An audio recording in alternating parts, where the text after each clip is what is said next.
Alright, so have we got a fun build today? Yes, we do. Um, Excuse me if I sound weird at all at any point during this video. I did just have all four of my wisdom teeth taken out yesterday. I'm a trooper, although I can't really have much emotion in my face because it hurts to smile. But today we are using the Techsec bonus for our armor with kinetic weapons and pairing it with Nighthawk. There was this build last season.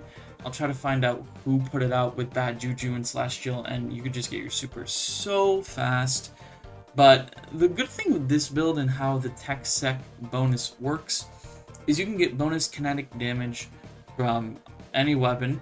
I use Outbreak primarily because it's a really solid DPS option, and if you want to run a DPS build, you're going to get a lot of super gen out of this anyway. It's also one of the featured season exotic weapons that will give you that 10% kinetic slot weapon damage bonus, which is a lot to say, but you can see here my stats are mostly into my super because of course we have celestial on, and then a little bit more into the weapons. 70 is where you want to be at least. If you can get any higher, that's great.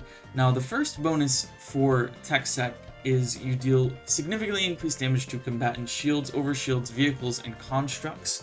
Constructs include barricades, turrets, stasis crystals, and other objects created in the field.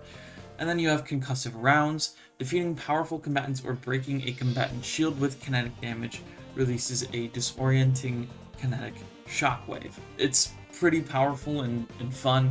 You don't need the full bonus if you are doing damage against some kind of construct. If you're having trouble surviving, inserting something like the Bushido set for the 2-set bonus of when you get kills with a freshly equipped or reloaded weapon, you get healing. So, you could switch to that. I know there are some other bonus sets out there, or set bonuses that are perhaps as good to pair with this. And really the most fun thing about this build is you can pair it with so many different weapons. You're going to see me use Multi-Mach here and there, Kvalstov. You can also pair it with Microcosm, Bad Juju, as I mentioned before, if you just want to constantly have your Golden Gun up. It is truly just a fun, solid build. I'll try to let the gameplay speak for itself after we go over the aspects and fragments. So really the most important thing to have on here is Facet of Grace, because defeating targets with kinetic weapons grants you bonus Transcendence energy. Defeating targets with your super grants you and nearby allies bonus Transcendence energy. So that's definitely worth having on. Everything else is kind of up to you. I really only have Facet of Ruin on for the weapon bonus. Same thing for Facet of Justice. The extra super is nice. Facet of Blessing is good because this build does not have any healing. As I mentioned, I don't have the Bushido armor on. So I have this on instead because I am using Grapple with the Grapple Melee, as well as Withering Blade, which is pretty solid now with the upgrades to its tracking. So being able to use those to get healing is pretty nice. And then of course, Facet of Dawn to give you that Radiant for anti-barrier and a little bit of extra damage as well, because again, you're gonna have Grapple Melee and Withering Blade if you decide to stick with this setup. The reason I have Ascension here is it's just so fun to use with the reload.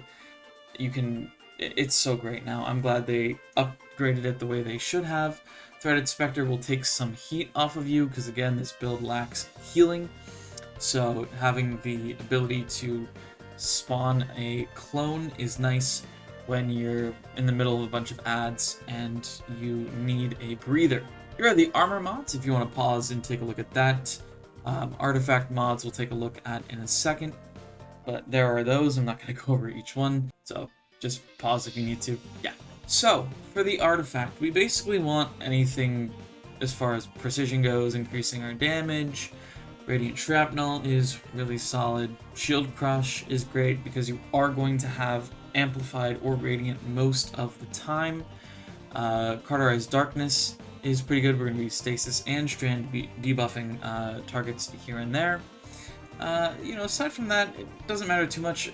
Anti-barrier pulse is obviously what you're going to want to have if you have Outbreak or Bad Juju on, also Overload Auto if you decide to go with Kvastov, and Overload SMG for Multi-Mach.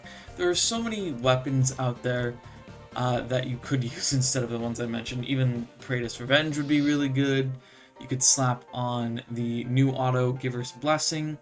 Again, really any kinetic weapon you can think of. It's just that these exotic weapons that I mentioned and recorded some gameplay with are the best option. At least I think so. Huckleberry is also up there.